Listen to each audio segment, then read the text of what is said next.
Halo semua, kami dari kelompok 9 terdiri dari saya Roza, Saya Sherly. Dan saya Haikal. Di sini saya akan menjelaskan acara EduFair yang berlangsung serta siswa-siswi yang pergi ke UIB. Kegiatan EduFair yang dilakukan di GOR Yosudarso serta beberapa universitas dari luar Batam yang hadir dalam kegiatan EduFair di GOR Yosudarso dan dilakukan oleh beberapa panitia yang telah dipilihkan. Nah, di sini ada beberapa stand yang kosong karena ada beberapa universitas yang belum hadir di GOR Yosudarso. Nah, di sini juga ada beberapa GOR Yosudarso yang telah mempersiapkan universitasnya karena telah datang orang universitasnya. Nah, di sini saya mengelilingi GOR Yosudarso karena saya ingin melihat beberapa universitas-universitas yang telah dipersiapkan. Nah, di sini saya tertarik beberapa universitasnya. Nah, setelah nanti universitas stand di GOR Yosudarso telah siap, maka didatangi oleh beberapa siswa yang dari kelas 10, 11, dan 12. Namun di sini kita lebih memfokuskan untuk anak kelas 11 dan 12 karena agar kakak kelas kita bisa mempersiapkan untuk menuju mereka kuliah ke universitas yang mereka inginkan. Nah, ini sekian dari video pembukaan. Terima kasih. Para siswa dan semua universitas mengikuti upacara.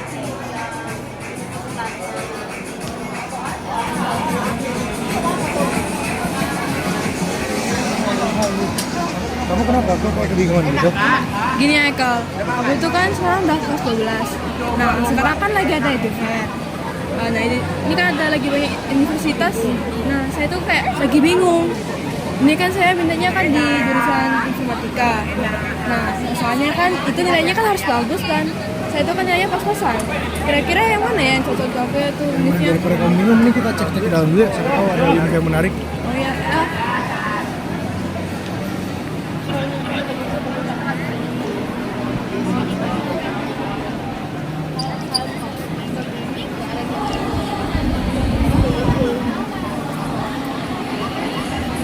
Aduh, yang mana ya?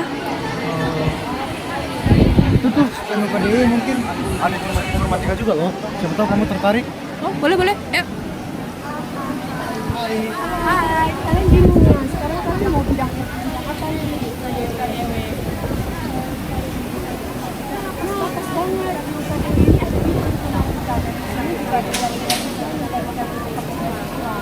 Daripada lama jelas ya. Hai, selamat siang. Oke, ada yang bisa dibantu nggak? Kak, ini saya kan tertarik dengan jurusan informatika. Kira-kira di sini informatika itu kayak ngapain aja di situ? Informatika di UKDW. Kamu udah tahu loh UKDW di mana?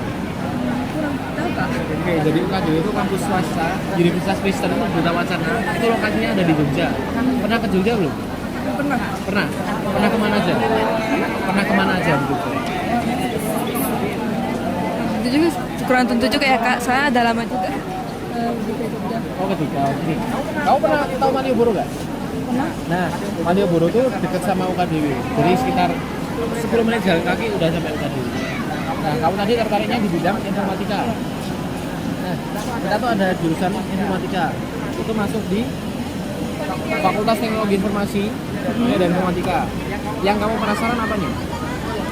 Cara belajarnya, apa yang dipelajari, atau biaya?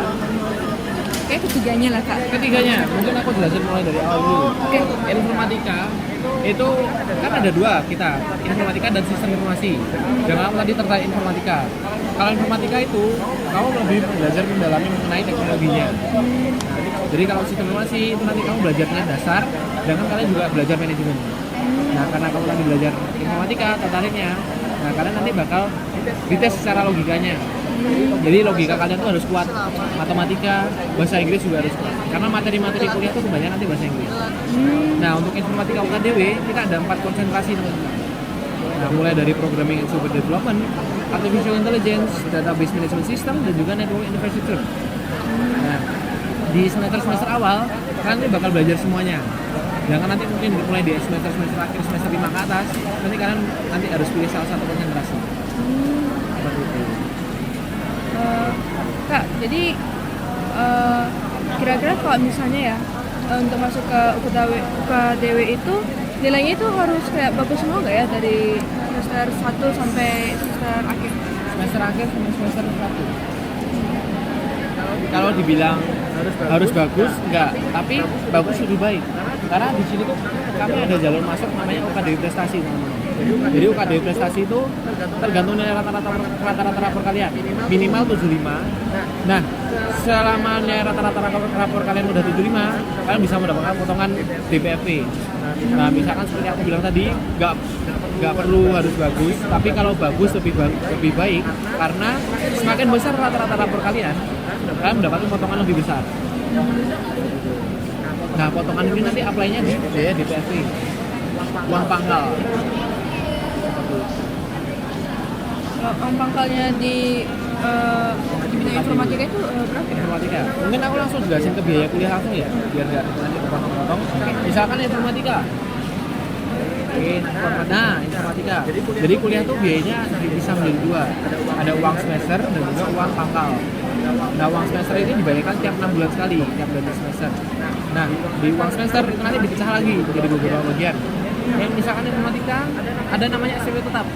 SPP tetap ini biaya fixed rate, jadi nggak bisa berubah lagi. Per semester nanti kalian bayar segini. Nah, sedangkan untuk SPP variabel nanti harga SKS kalau teman-teman tahu. Nah, nanti tergantung dengan SKS yang kalian ambil. Misalkan di semester 1 nanti kalian udah dapat 19 SKS. Nah, karena nanti bayarnya 250.000 dikali 19. Nah, tiap semester nanti kalian pilih sendiri. Jadi SKS-nya itu bisa beda-beda. Misalkan tapi rata-rata nanti 18 sampai 24 SKS. Itu 3 SKS itu satu mata pelajaran. Terus nanti rata-rata per semester kalian ini ada di angka 10 juta. Dia sekitar 8 sampai 10 tergantung SKS-nya. Itu per semester. Dan kalau uang pangkal nanti hanya dibayarkan sekali setelah masuk kuliah. Dan ini bisa dicicil selama 4 kali. Nah, buat potongan yang aku jelasin tadi, UKDW prestasi itu masuk di potongan ini, potongan uang pangkal. Misalkan informatika nih 22 juta. Nah, kalau misalkan rata-rata kalian di atas 90, dapat potongan 40% nih. Kan 22 juta dipotong 40%. Sekitar 12 juta 120. Dan juga kita seleksinya nggak ada tes atau segala macam, kita langsung melakukan seleksi berkas lewat nilai rapor. Oh, langsung seleksi. Langsung seleksi berkas, nggak ada tes langsung ke Jogja gitu. Terus lagi itu kan di bidang jurusan informatika itu kan pasti kita ada belajar coding kan. Itu kita kira-kira belajarnya tentang bahasa apa ya, kayak C++? Kalau bahasa nanti kita tentunya bakal pelajari semuanya. Oh, semua. Nah, tapi mungkin dasar dulu nanti mungkin kita belajar, kalau dari pengalamanku nanti kalian bakal belajar yang awal itu nanti Java. Oh, Java. Tapi nanti banyak juga, karena kalau informatika nanti kalau semester awal itu nanti lebih ke belajar matematika, jadi penguatan logika dulu. Nah, baru nanti semester 2 udah mulai coding, karena coding itu butuh logika yang bagus banget. Baik. Oke, itu saja Kak. Itu saja. Oke, terima kasih. Ada yang mungkin itu saja. Satu lagi kan di UKDW ini ada kayak sistem pertukaran pelajar gitu nggak sih? Pertukaran pelajar tentunya ada. Kita ada pertukaran pelajar yang dalam negeri dan juga luar negeri. Kalau misalkan dalam negeri, kita kan udah masuk kurikulum ini kampus Merdeka nih. Nah, itu nanti misalkan luar negeri, kalian bisa ikut yang namanya program ISMA, kalau tahu, International Student Abroad gitu lah, lupa kepanjangannya. Nah, di situ nanti kalian bisa pertukaran pelajar ke unit-unit luar negeri lainnya. Kalau misalkan yang dalam negeri, itu ada yang namanya MSIB atau MBKM, Merdeka Belajar Kampus Merdeka. Nanti bisa pertukaran pelajar di beberapa kampus di Indonesia.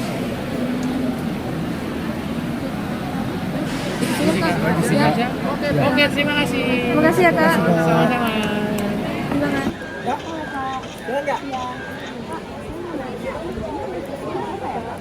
ini Universitas ITEBA berarti ya Kak. ITEBA ini ITEBA-nya di mana ya Kak? Harusnya ITEBA banyak tempat.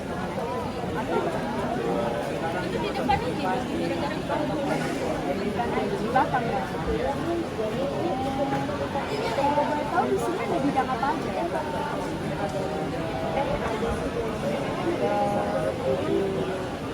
ada 8 bidang sekarang.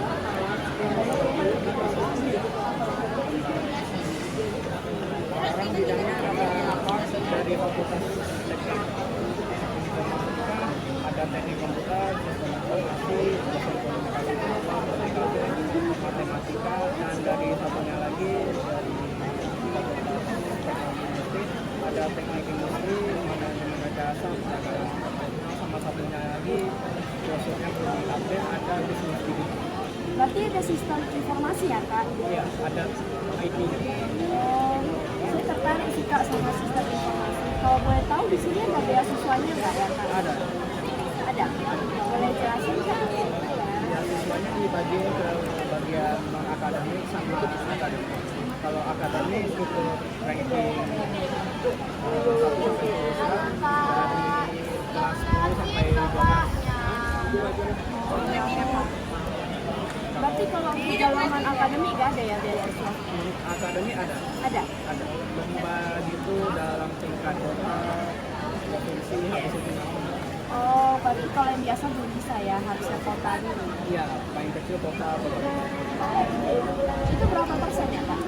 Kalau paling kecil yang kota kabupaten ini 15. Kalau mungkin selanjutnya Itu berarti cuma pakai gunung aja? Serius? bisa di bagian Iya lagi. Maaf ya Kak, nanya Kak. Bagaimana Kakak bisa meyakinkan saya bahwa kalau ITEBA itu bagus? Riset ya? bisa ada dia sama cewek Riset? bagian teknologi tapi mereka sana lainnya kayak misalnya kompetisinya lah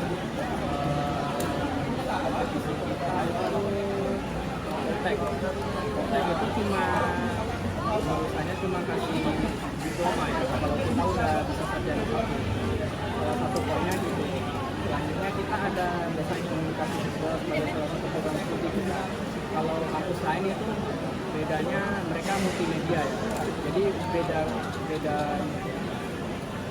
program studi. Kalau DKV ini ada siswa yang tanya soal studi, ya fokusnya mau game development. Kalau DKV ini semester 1 sampai 4-nya ini hanya desain grafis sama desain UI UX, nanti pakai toolsnya kayak Adobe Illustrator atau pakai Figma gitu. Kalau nanti semester 5-nya soalnya dia kan minatnya game development. Semester 5 ada program khusus MBKM itu nanti akan satu semester itu dibuat satu kelompok, nanti ada projectnya itu kita buat game development. Berarti semester akhirnya project ya? Semester akhir proyeknya seperti yang ini. Kalau ini dari program studi teknik komputer sama robot itu juga. Oke Kak, makasih ya Kak udah jelasin kasih Kakak. Terima kasih. Halo Kak, perkenalkan nama saya Sherly dan nama Kakak siapa ya Kak? Perkenalkan nama saya Thalia. Oke, Kak Taya, saya mau tanya, kira-kira di Univ UMN itu kegiatan itu ada apa saja ya di dalamnya itu? Oh, unit kegiatannya ya kayak ekskulnya gitu ya? Kegiatannya atau di UMN itu ada apa saja? Fakultasnya sama Fakultasnya kita kebetulan ada 4 fakultas, ada ilmu komunikasi, bisnis, teknik, dan juga ada seni dan desain gitu. Kalau misalnya biaya masuknya itu kira-kira berapa ya Kak? Nah, untuk biayanya sendiri sebenarnya beda-beda tergantung dari fakultasnya itu. Jadi ada yang mungkin dari 30 sampai 20 tuh ada, 20 sampai 30 tuh ada gitu. Oh, jadi kalau misalnya sebenarnya saya kan minatnya ke kayak bidang DKV atau animasi DKV. Itu kira-kira biayanya berapa ya Kak? Nah, kurang lebih tuh 60-an harusnya. Tapi itu untuk biaya pangkal dan juga untuk biaya semester 1. Jadi awal masuk, gitu. Kira-kira UMN itu ada gak ya dia kerjasamanya dengan kayak perusahaan lain atau universitas lain gitu? Banyak banget sebenarnya kalau mau bilang kerjasama sebenarnya banyak banget, apalagi ditambah UMN itu kan punyanya Kompas. Jadi Kompas itu tuh menaungi banyak perusahaan juga di bawahnya, kayak misalnya ada Gramedia, ada Santika, yang kayak gitu-gitu. Kompas terus habis itu apa namanya, ada Radio Ultima, yang kayak gitu tuh banyak banget. Ditambah lagi kerjasama dengan univ lain juga banyak, internasional maupun nasional juga kita banyak banget gitu. Kalau misalnya internasional itu kira-kira di negara apa kira-kira? Kita tuh kemarin ada pertukaran pelajar temanku ke Korea, kita juga ada yang ke Malaysia, terus ada yang di Singapura juga. Terus habis itu ada di mana lagi ya? Di Filipina juga ada. Kemarin aku habis ikut acara namanya Unik, dia tuh ada dari Filipina ada datang, terus dari South Africa juga ada yang datang gitu. Jadi emang banyak banget sebenarnya dari berbagai negara gitu. Kak, kira-kira ada gak ya perbedaan antara UMN sama kira-kira sama univ yang lain gitu? Apa keunggulannya? Kalau keunggulannya menurut aku sendiri, karena aku di strategic communication ya, aku di ilmu komunikasinya, jadi menurut aku dosen-dosen yang kita punya di UMN, mau di film, mau di DKV, mau di apapun itu, kita tuh dosennya masih terlibat di industri.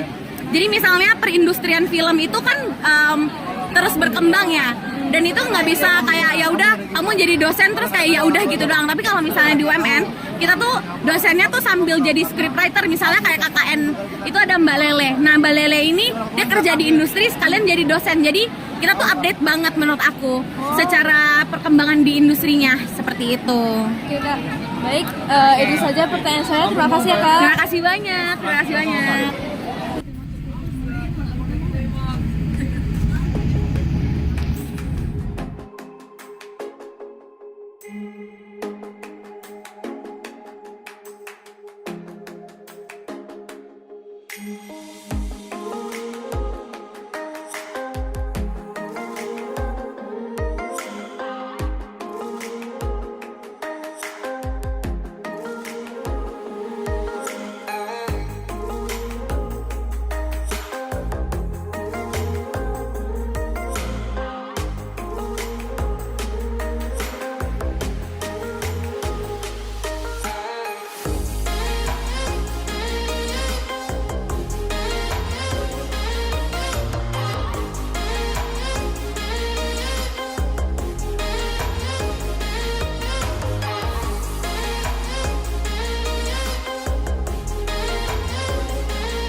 belum kak, belum 10 snacknya gitu ya.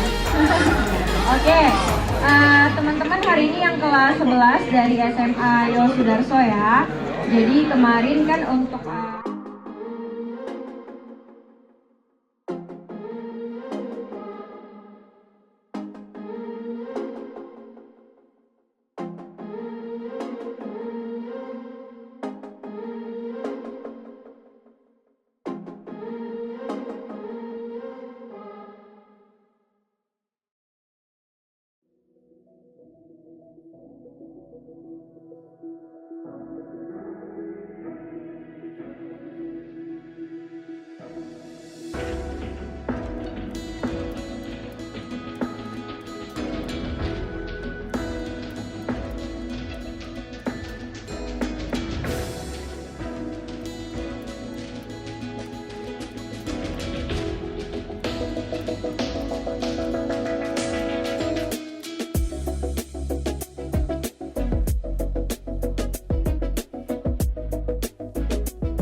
sini tuh ada sport hall yang dimana sport hall ini benar-benar bagus banget dan luas banget. Dan di area sana itu juga terdapat kantinnya. Sini juga ada tempat untuk bermain basket. Dan terus untuk alat-alatnya kayaknya lengkap sih. Ada futsal, basket, dan olahraga-olahraga lainnya.